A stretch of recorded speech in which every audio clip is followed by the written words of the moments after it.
हामी चाहिँ अब तासा आइपुगेछौँ। कस्तो लागिरहेछ त? माडीदेखि तासासम्मको बाटो एकदमै ठाडो उकालो छ भने तासादेखि माथि लागिसकेपछि एकदमै जुका धेरै लाग्ने उकालो पनि र एकदमै ठुलो ठुलो रुखवाला जङ्गलको बाटो रहेको छ।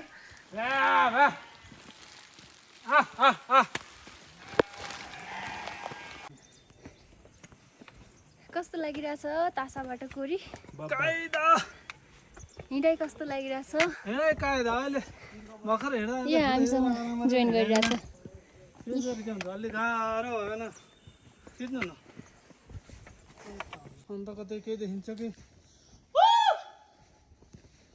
यस्तो छ कोरी जाने बाटो हो यो, पुरै भालु बस्ने जस्तो छ।